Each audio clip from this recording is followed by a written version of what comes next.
Mana bir oyu 20 kun bo'lgan bo'lsa, chetga lecheniyaga kelayotganimga boshida ko'zim bir tomoni nevrit bo'lib shamollash bor edi.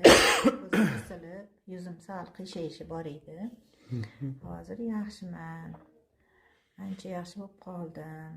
Keyin qorin sohasida, kindik sohasida ham ozgina bir shish bor edi. Ularni ham tuzatib, sal ozgina kichrayib, ozgina yumshab, ularni ham davolatdim.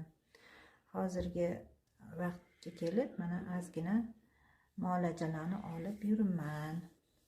Yana qo'shimcha boshqa davolar bilan ham davolayaptilar. Lekin yaxshi, natijasi yaxshi. Hozir ancha oshqozonda, jigarda og'riqlar bor edi. Boshimda og'riqlar ozgina qoldi. Hozirgi ovqatlanishim ham sal yengillashdi. Og'ir hazm qilishlarim yaxshi ishlamayotdi. Jigarlarimda ham, jigar sohalarimda og'riqlar kuchli edi. Hozir yaxshiman. Ko'zimda ozgina hayajonlanish paytida titrash bo'ladi, lekin bu vaqtinchalik. Sekin o'zi holiga keladi. Lecheniya davom etadi hali yana. Keyin aylanib bir ko'rinish berib, davolanganligimni tekshirib ko'ring deb tekshirishga yana kelaman.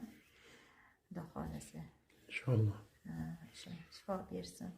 Hammaga shetga kelib, lecheniyalarni olib kelishni nasib qilsin hammaga. Asabiylashishlar ham kamaydi.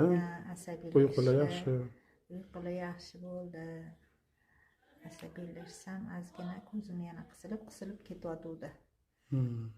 O'shan ko'proq asabiylashmaslik kerak ekan. Hamma narsa o'tkinchi. Tan joningiz sog' bo'lsin, salomat bo'ling. Qo'sha qarib, ishlaringizga rivoj tilayman. Yana ham ishingiz yangi anaqalaringiz, sahifalaringiz ochilsin. Yangi yo'nalishlar bilan yana keyingi anaqalarga lecheniyalar. Rahmat, sog' salomat bo'ling. Rahmat. Mana ishlaringiz omadingizni bersin. Sog' salomat bo'ling.